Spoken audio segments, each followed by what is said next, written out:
The main impediment that exists out there isn't lack of standards. It's that there are land use and zoning regulations in place that improperly, in my opinion, limit the minimum square footage allowable.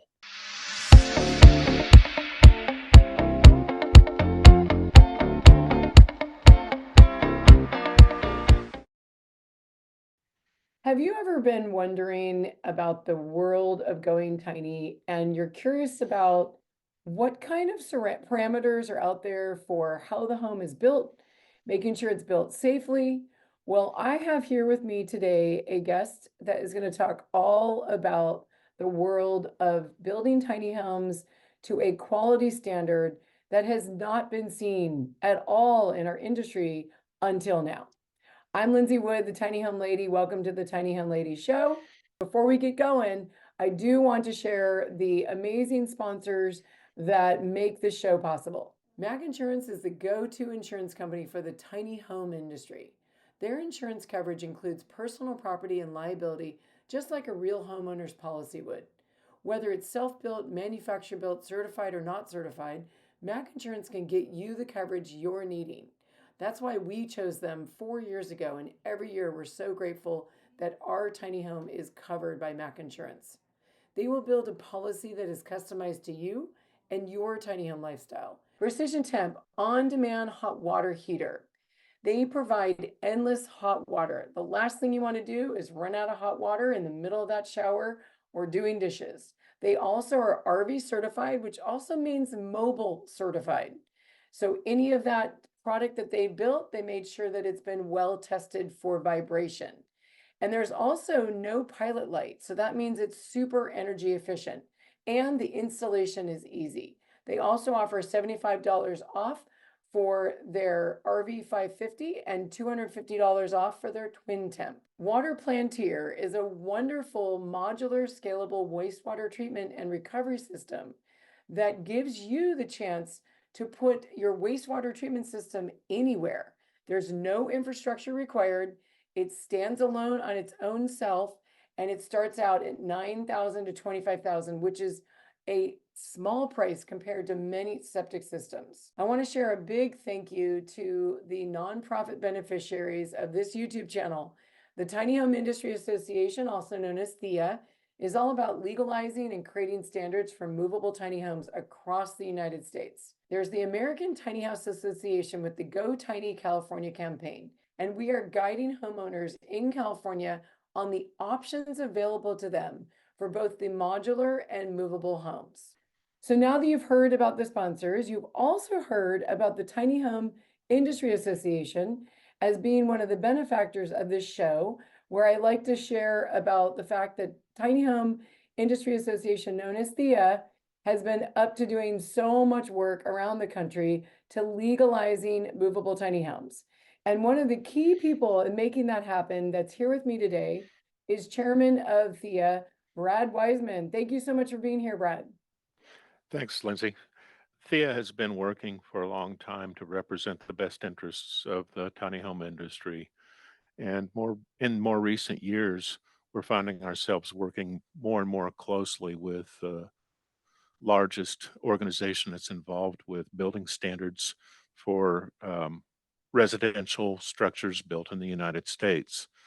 In fact, that's the International Code Council, otherwise known as ICC. You may have realized that they originally added Appendix Q to the 2018 International Residential Code, but it's come a long way since then. And let me start with, let's break it down for someone that's like, I just love tiny homes. They see them on YouTube, they see them on social media.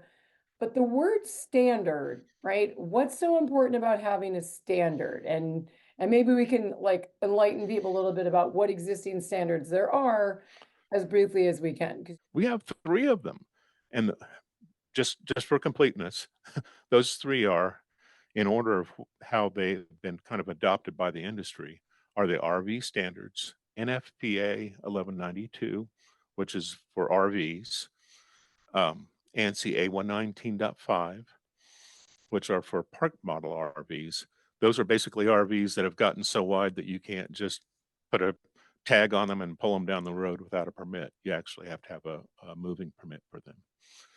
Then there are the HUD standards for manufactured housing. These are the structures that were formerly known as mobile homes. Well, you can build a tiny house to those standards too. That's a federal standard. Now, the previous standards I was talking about, the RV standards, those are an industry standard um, that you can use on a voluntary basis. Federal standards apply to anything that classifies as a manufactured home, and that's nationwide. That doesn't require any state recognition or any recognition by local jurisdiction. If you build to that standard, you ha- you have in your hands a manufactured home. But the most important set of standards we have are the ones written by the ICC, and those are the International Residential Code and the International Building Code. These are the building standards on which nearly all building codes, our building standards, our building regulations in the United States are built.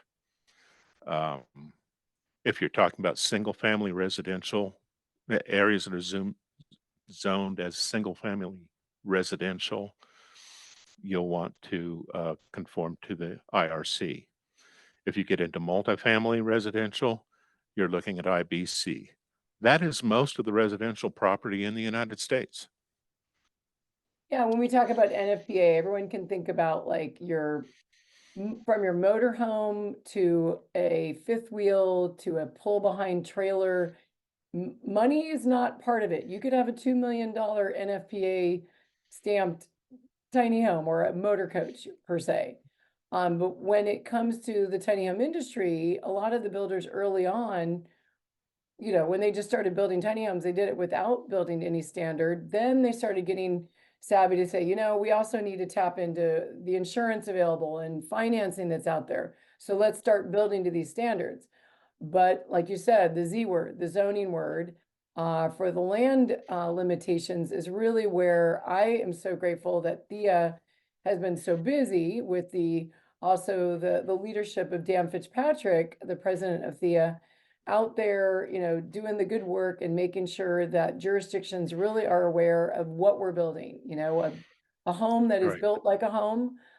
But it's really easy to upbuild beyond the NFPA 1192 or NCA 119.5 specs to be fully compliant with both HUD code and all of the ICC's building codes.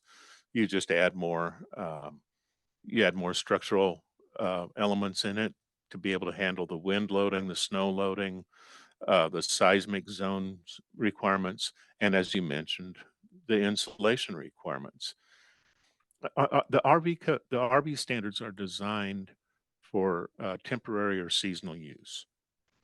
If you want something for permanent or long-term residential use, you'll want to use something more like the HUD standards or IRC. This book basically is like cliff notes for all of that. it it it condenses, it boils it down into a form that you can read in an afternoon. It's 146 pages. So that's a lot different than 2,332 pages. So Absolutely. I think anyone would be a little bit, cautious to learn that, but then they're learning things way beyond if they don't want to build a HUD standard. For any builder that wants to build to a manufactured standard, there's definitely a process of getting not only your build certified to HUD standard, but also your factory.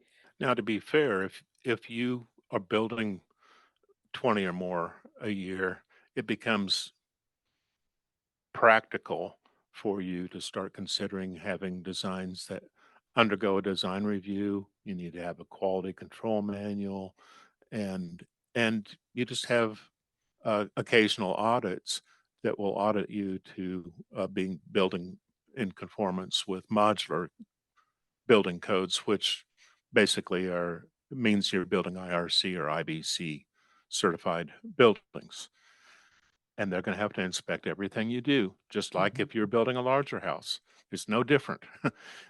They're still gonna wanna look at the plumbing, they're still gonna wanna look at the electrical, they're gonna wanna look at the heating, ventilation, and air conditioning, the insulation. You wanna make sure you're using the right nails, the properly graded lumber, all of that stuff has to be inspected, and, it If you're shouldn't be a building to surprise. IRC, if you're building to IRC locally, like on property. Right, right. Yeah. So we talk about the building standard has to do with the building, the land and the zoning have to do with the land, right? So these two worlds, Right. we've done a lot in this category, but I like the kind of trajectory that we're on, that if the zoning's requiring all this, I code and all of that, then why don't we build a standard that's more to the zoning and a company? Because tell me a little bit more about the wheels. I know Dan's always said the wheels don't matter. It's not written in the code. So tell us a little more about this wheel thing. Wheels are not structural. They play no part in the foundation. They play no part in the building of the construction of the building. They only serve to get you from one place to another. In terms of how it performs as a building, they're mere decoration. It doesn't matter if they're wheels, pinwheels, or rocket launchers. It doesn't matter. They're decoration as it relates to building standards. Now, you may have some zoning regulations that affect whether or not your wheels are allowed to show in public. So you might be required to skirt your building, but structurally, the wheels are absolutely irrelevant.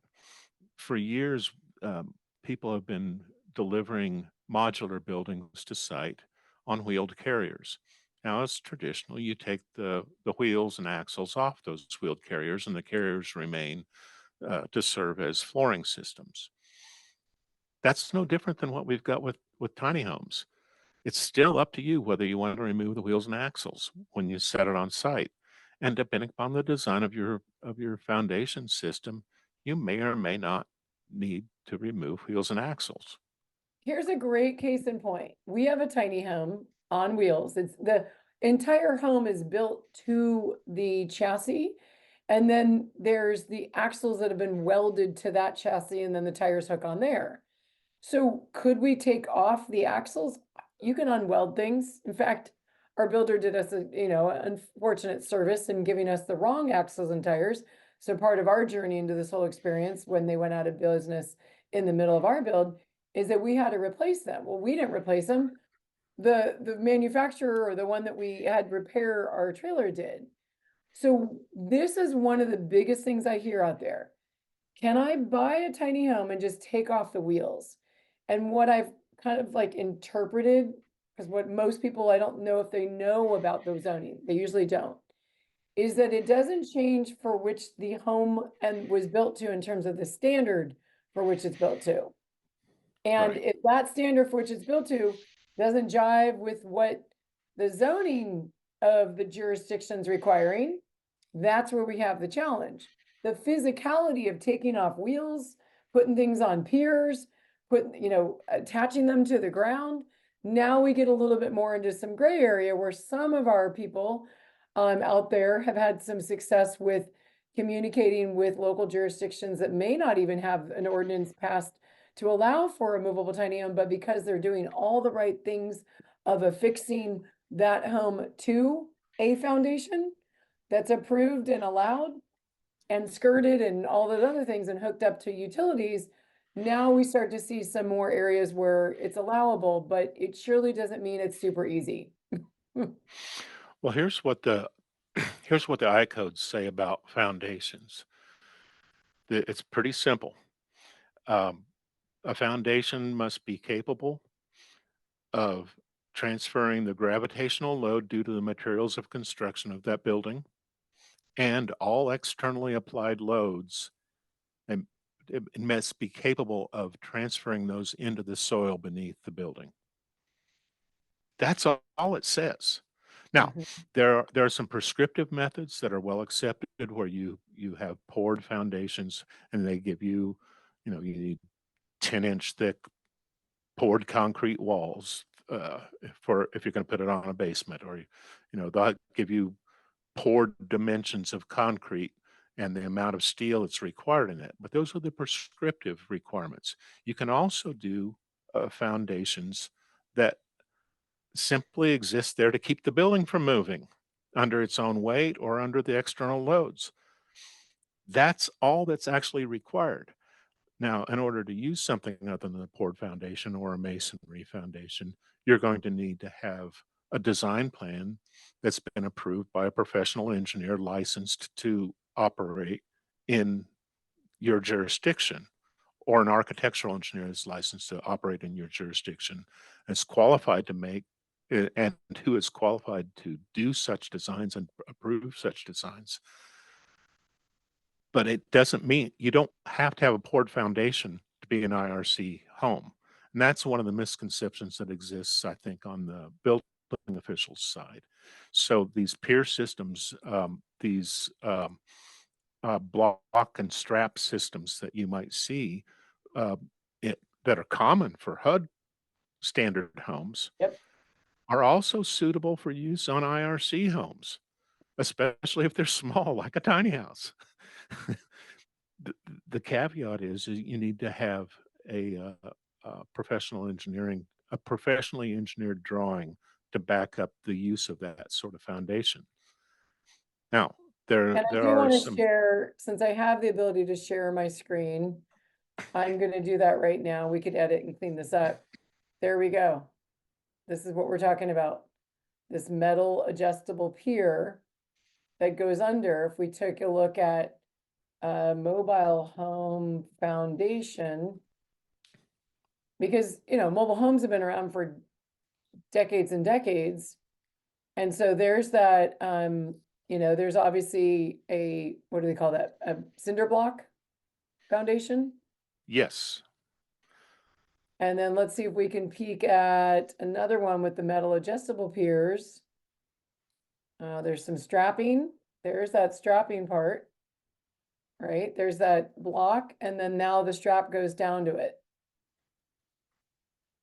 And then that would be required by the jurisdiction, right? How this home here attaches to this ground here. Is that correct? right, Okay. right. And then here's our classic, right? There's millions of these right now today that have been sitting on these metal adjustable piers for decades. And their This is sole why, purpose is to keep the building from moving. That's all it has to do. right.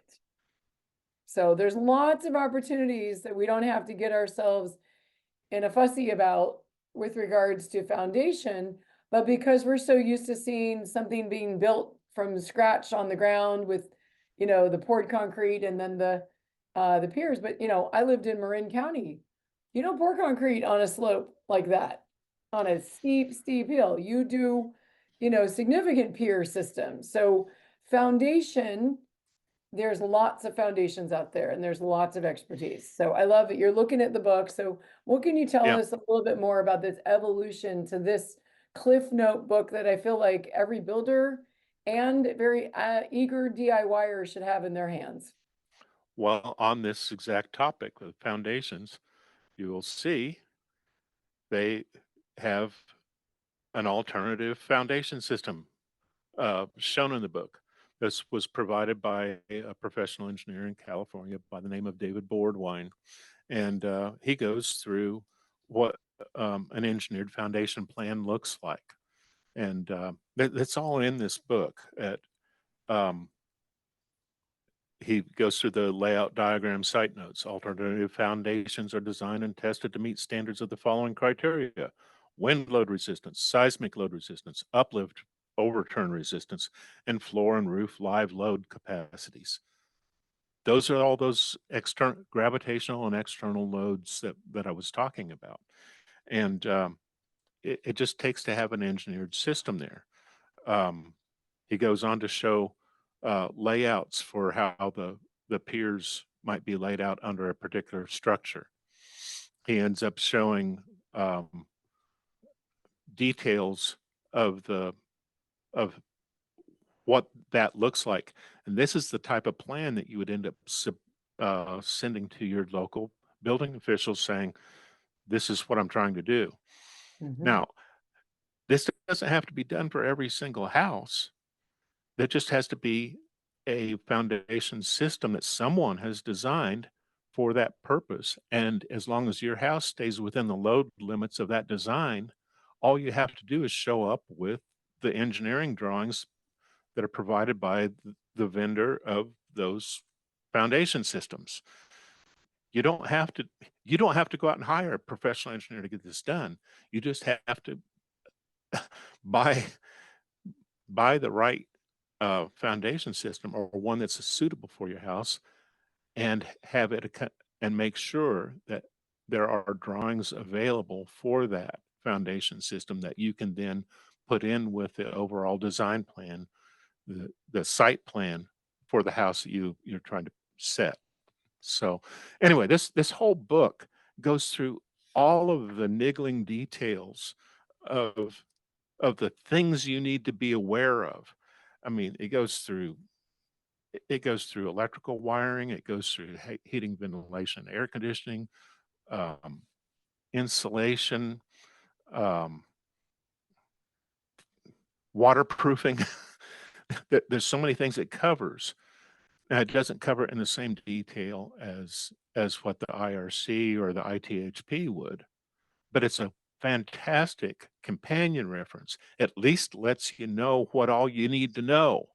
Right. If you don't feel like reading the 2,000-page book, at least get your hands on the 100 and what we say 134 pages, 146, 146 146 page. pages. Yes. So let Yeah, me share with my go ahead. if you're gonna buy a home from someone, you at least need to know this much. If you're gonna go build a home, read this first Yeah. because it'll teach you what you're gonna learn, and then when you look at the bigger documents, you'll already have the mental framework that allows you to learn about that stuff so that you can learn page by page, and you don't find yourself in the situation where you don't feel like you understand any of it because you don't understand all of it. And as someone who put all of my trust into my builder, now there's some amazing builders out there. They've been doing this for many years. They've got great reviews online. That's always my first thing is make sure they have good reviews. Um, am I concerned about them? No. The person that just went from building regular houses, now building movable tiny homes, we're still seeing really good quality builders that know their stuff in remodeling and building new construction and regular like IRC built homes to foundation. And they come over to the world of the wheels and they'll do some things incorrectly. So that is why, like, for example, egress windows, the last two Right. builders that have just been like amazing whole design, beautiful quality work, and they did the window wrong. It's okay, but they're gonna have to rip that thing out and redo it. So at this point, how'd you get that far without knowing that that's what you needed to do? So I do want to share, because this is very important, on where to get this book. So I am at the shop.iccsafe.org website. There's a lot of information here, but we're going to go right into the search button at the top and type in tiny home or tiny house. They'll probably both get you there. And now we've got the tiny house handbook. I didn't know about that one. That one's new to me. That's an older reference. It's still Okay, relevant. Of the 2, I would opt for the tiny house building it right. tiny house building it right. And I'm seeing as low as $1.40. What? Okay, there we go. Well, 16.50. Super inexpensive. If obviously you've got, that's a member price. oh, that's member price. I Yeah, figured. to Okay. us mere mortals, it's $25. For the print copy, it's what, 22 something. Um, If I yeah, it's had, $22 for the PDF copy. I just think back to our experience of our builder going out of business. We had to fix the plumbing, fix the electrical, and then eventually fix the axles and the tires. There's a lot of things that with this kind of book at $25 to make sure your investment is the right one with the right builder. All it does is actually gets you knowledgeable so you can have great conversations with your builder and Right, making sure that what they're doing for you, because you're basically taking your money. If you want a builder to build your home, you're saying, okay, here's my money. Now you build it instead of me building it. So I Right. think this thing is worth the $25 incredibly. This book, if you learn what's in this book, it allows you to have reasonable conversations with your builder, with your insurer, with your financer, with the building officials, with the zoning officials, with everybody you're going to have to deal with to get this job done. It's so true. The interface between the building that you've just purchased from your builder and your land below, that is a very significant one. And it's not like any of this stuff was ever taught to us in school. Urban planning is not one of the high things. I think a lot of things should be taught in school, like, managing finances and all that. But urban planning, probably not one, but this is where we get into an issue, especially in the realm of housing crisis, with the fact that we didn't build as many houses since the 60s and 70s, population kept rising, and our wages didn't keep up with the housing prices. So we just have ourselves in quite a pickle that results in people wanting to downsize, wanting to, take a look at how I could live a little bit less, maybe either financially or, space wise. Some people are making choices, even if they have the money, just because they don't want to take care of that much home, or they don't really feel like they want to live in that much home. Or the biggest one is probably multi-generational housing, being able to infill the land we already have and putting one of these smaller units in the backyard for mom, dad, sister, brother, daughter, son, all the above. Right, right. So anyway, like I say, the book is a great starting point.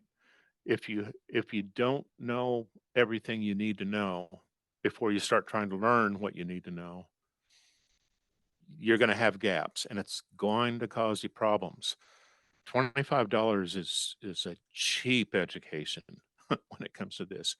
And like I said, you can sit down and read and learn what's in there in an afternoon. Um, you might not have it all committed to memory at that point, but at least you know what all the subjects are, everything you need to know, all the topics that you need to become acquainted with. You know what those are by then. Yeah, So, this is a must-have for a DIYer, and this is a must-have for a builder because there's lots of builders out there that, a lot of people put a lot of their faith in. And the builders, for as much as they are, what is the classic thing? Did you read the instructions? Usually the answer is no. But in this case, like I've already shared, it's going to now cost a few of my builders hundreds of dollars and labor time to swap out a window that, yeah, upon reading, you need a certain opening, especially if we're talking about lofts here when it comes to windows with regards to egress.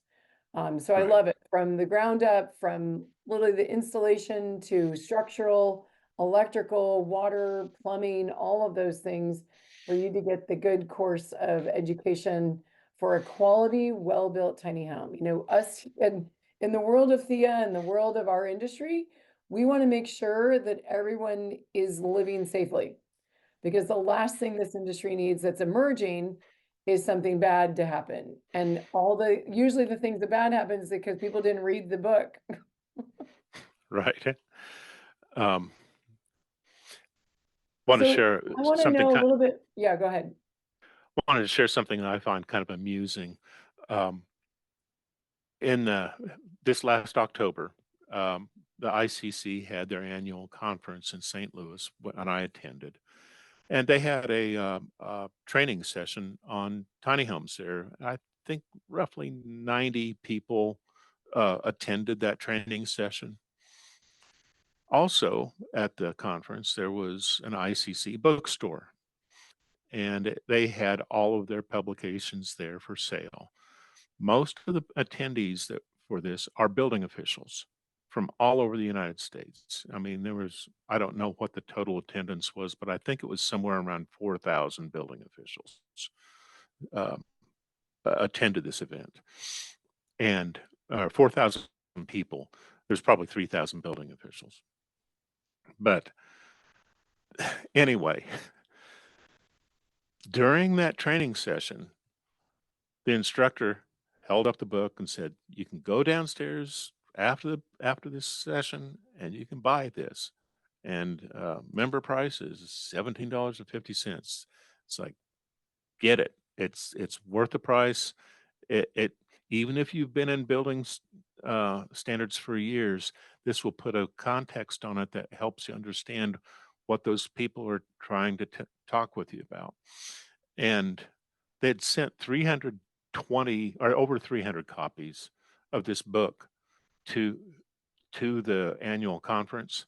They sold out within 20 minutes after that session was out. There's only 90 people in the room. Now, I don't think they sold all of them because of that training session. However, within 20 minutes, they were sold out and there were people still wanting to buy the book and couldn't because they ran out. It was literally the only publication at the conference they ran out of. Oh my goodness, that's such a good story. And such a So, demand, right? We have such a demand for people. I'm working with a young woman. She's paying $1,200 a month right now, renting. She works at a local high school and she's working with special ed. So she makes $25 an hour. You start doing the math and right, go, oh, how am I ever going to have, even in Ukiah, where I live is not San Francisco area, but it's still California, average homes to purchase 400 to $500,000. Maybe right. she gets something in a condo in the 300s, okay? It's still outside her realm and her budget to come up with a down payment and the monthly for something like that. And the other interesting thing is she's like, I don't need something big. Right now she lives in about, I would say 300 square feet, a little wider than a tiny home. So her big mission in life is to own a home, and she's in her 20s wanting to have that activity happen.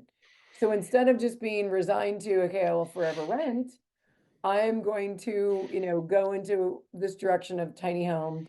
And so I think this would be a great one to get to her as a client of mine, give it as gifts.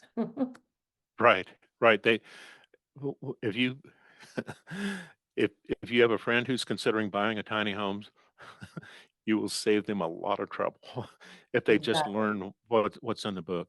And I mean, this isn't the only way to learn it. It's just a convenient way to do it.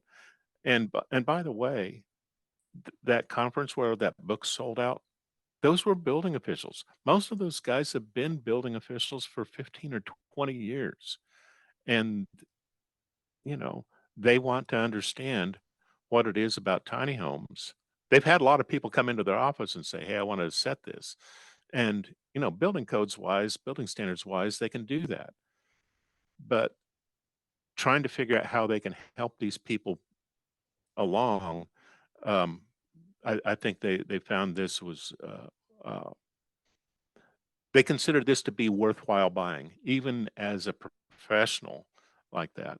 Um, I've been involved with the tiny home industry since what about 2015, 2016 timeframe, and I've got to admit, I learned some stuff by reading through this. It put a different context on some of the information I already kind of knew, and made it easier for me to talk about. I'm a lot more conversant on the topic now because I've seen this this um, condensed version of all this material. And it was nicely condensed in a way that helps you talk more freely about it and use the correct terminology while you're doing it. That's a big one. We have a lot of acronyms in our industry, just like any industry would have. We have a lot of things to understand. We're talking about building standards and how you build a home safely. Right. I personally believe standards are there so that we make sure that things don't catch on fire or fall apart. Yeah, if in a 200-mile-per-hour wind that it was only expected to have 150, that structure is going to have some challenge. But as long as we have, in various parts of the country, now our joke is with tiny homes, we already withstand hurricane winds and earthquake conditions every time you drive the home down the road. So I personally believe our structures are built so strong. I've hit some potholes. I thought everything inside the home would be like demolished and the ceiling fan was on the ground. Not so. It was just hanging there, mounted wonderfully. So I feel like the tiny home builders, there are some areas to get right, right? Egress windows, Stairwells with guardrails and those kind of little things that have really kind of been a kind of a question mark years ago are now very clear, right? Yes, you do want a Right. railing going up a stairwell into a loft that's good, 7 or 8 feet above the ground. Yeah, it's safe to have that. That wasn't always how it was. I've seen builders with little windows like that up in a very tiny loft, right? Because those are homes that were built so long ago. I'm placing a home in an RV park that's going to be rented on Airbnb, and her loft windows are like this big. I'm like, well, we're going to take away the ladder. That's no longer a loft. You'll have some pretty plants up there, and that's it, because that's the last thing I want someone to be up on, renting it much nonetheless. Right. So those are key reasons why we want to make sure we get this right. So Brad, I don't know if you can let us know where you're at right now or where things are at with the ICC and the committee for actually writing something into the code. And maybe I'm letting the cat out of the bag, and this might be something that might need to be reported on in another year from now. Well, there has been a committee appointed to, it will be a joint effort between THIA and the ICC, and we'll be uh, using the ICC's accreditation with ANSI as a basis for doing this standards work. It will build on the IS OSMT, let's see, OSM offsite mobile, how's it? OSM offsite mobile OFSM. construction. Yeah, ISOSMC committees. Those are the committees. That was the committee that was convened to do the offsite uh, modular construction standards. It's going to build on that, and um, within the context of IBC and the IRC and the offsite um, modular standards, we're going to kind of fill in the missing pieces that remain for tiny homes. Now, these aren't things that aren't already well covered by the building standards. It's just that additional clarity can be achieved, and we're going to be working on that. The roster of the committee has not been publicly announced yet. We're going through making sure everybody's name's spelled correctly before we put it in a public facing platform. But I am pleased to say that I'll be serving as co-chair for that committee. That is And great. so I'll be deeply involved with the work of that committee, probably mainly involved with the nuts and bolts. Are we following the correct procedure type of work? But we have some really good people on that committee. I think the ICC has really outdone themselves this time.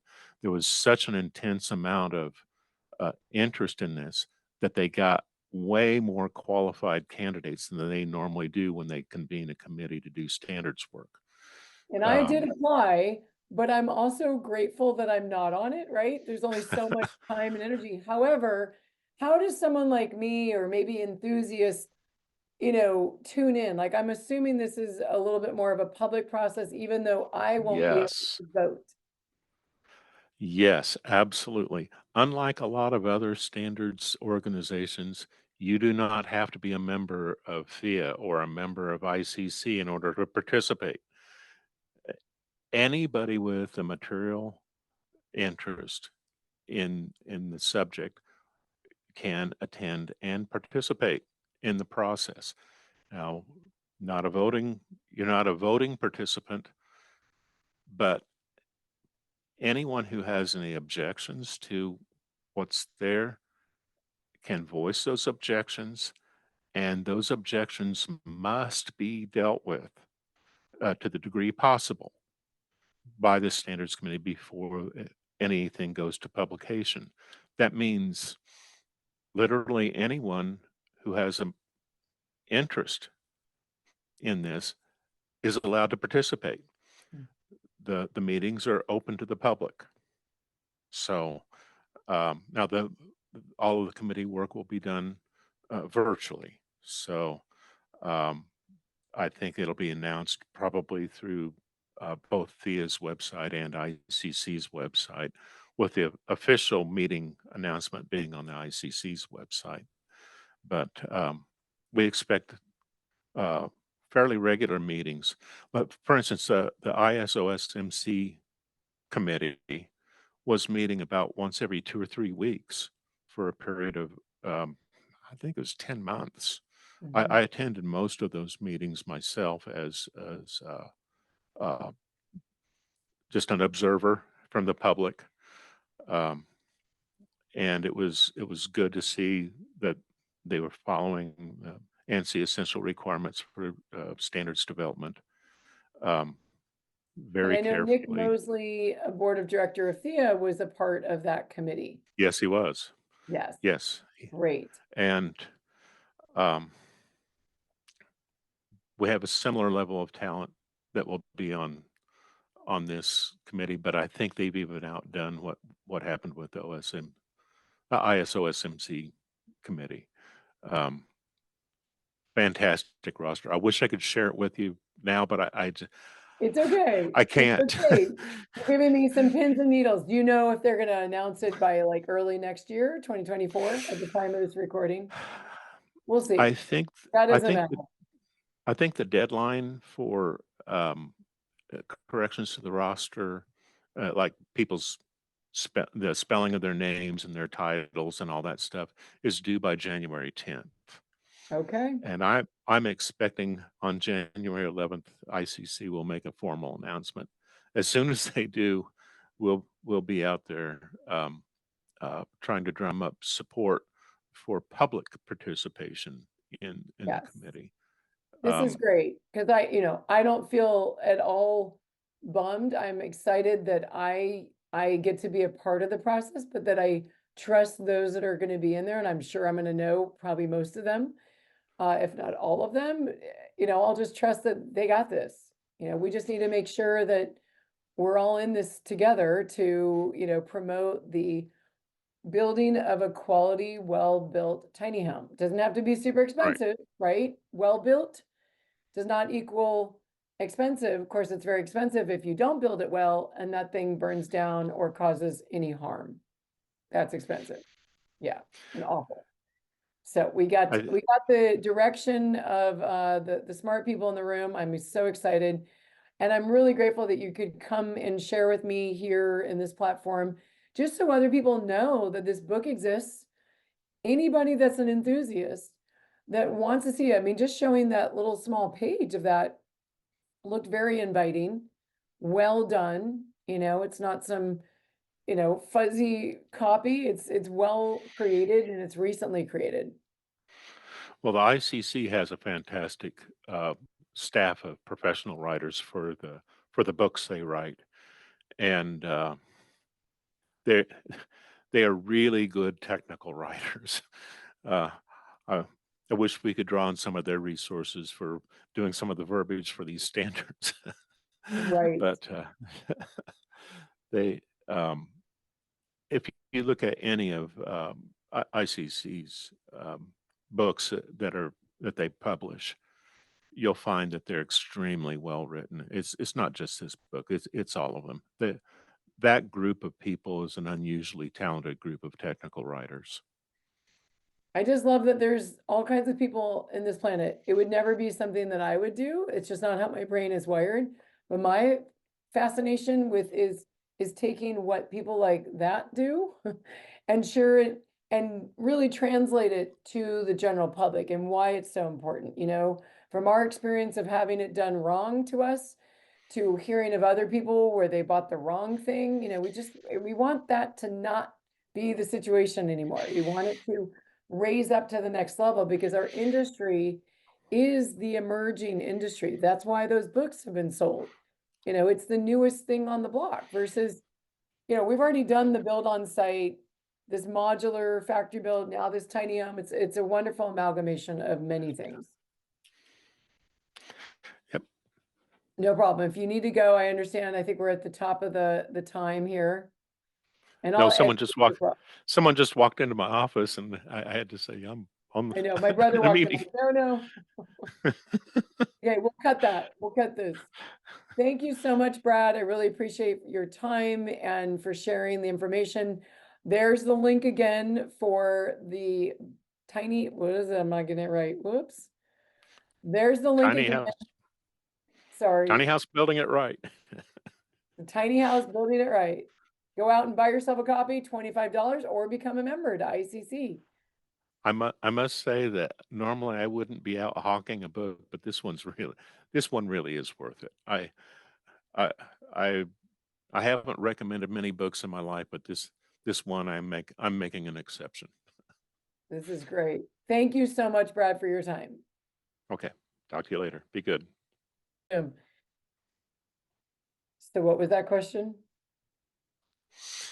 The difference between building codes and building standards.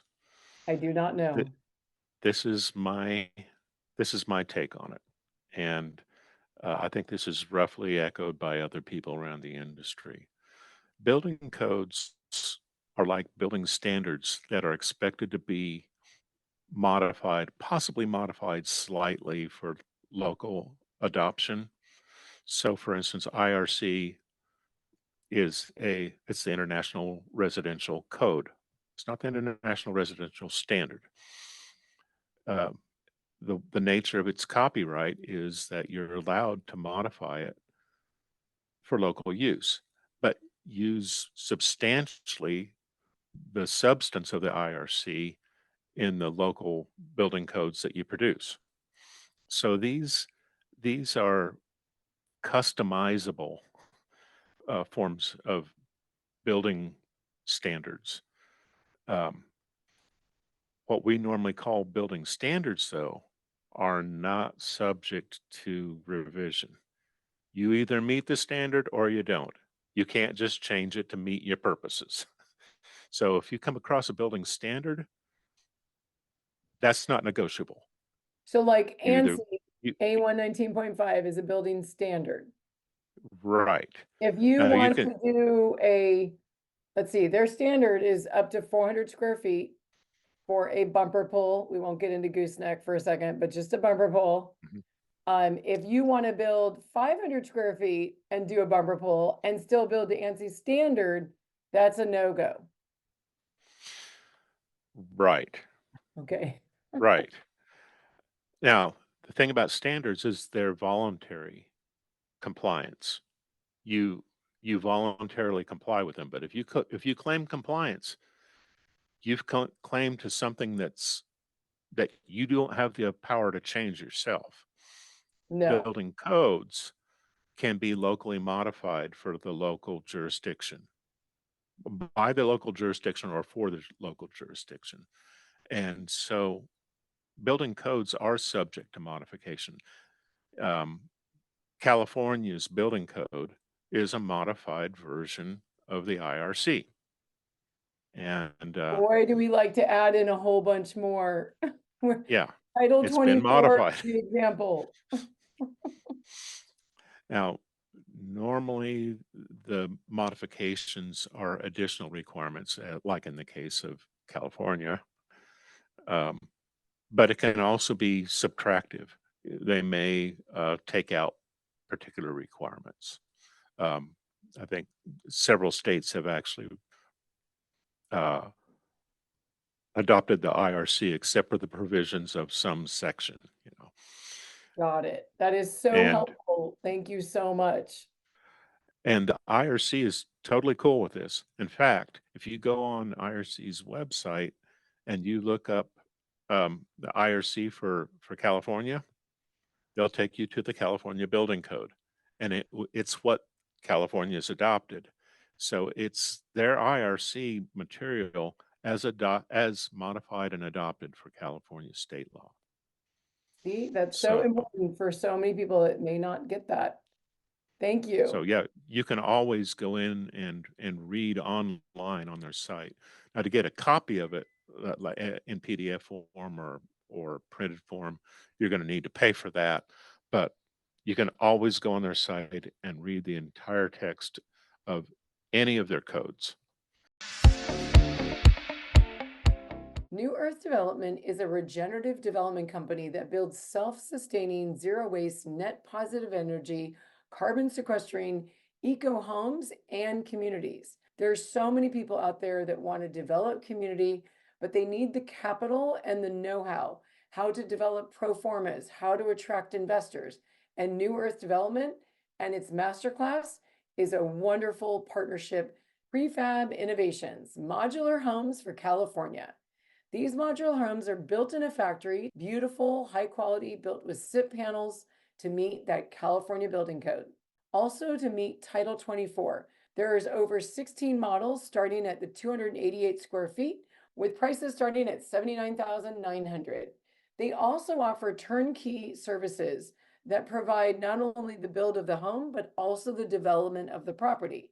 Typically, development costs anywhere from $20,000 to $30,000 for an accessory dwelling unit. The Go Tiny Academy, your guide to a successful tiny home journey.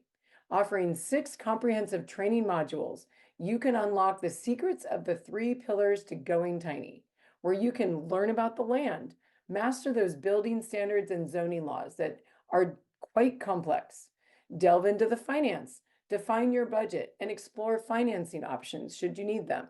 Discover the art of the build. Finding your ideal builder that is tailored to your location, design, budget, and financing needs is super important. You can enjoy 2 years of access to these invaluable modules and receive a complimentary 1-year membership to the Tiny Home Industry Association. Transform your dreams into reality and sign up at the Go Tiny Academy. Thank you so much for watching the Tiny Home Lady Show. Now, if you're looking for more support on your tiny home journey, be sure to schedule your 15-minute tiny home discovery call with me, the Tiny Home Lady. I'm looking forward to hearing more about your tiny home dreams. Let's talk tiny.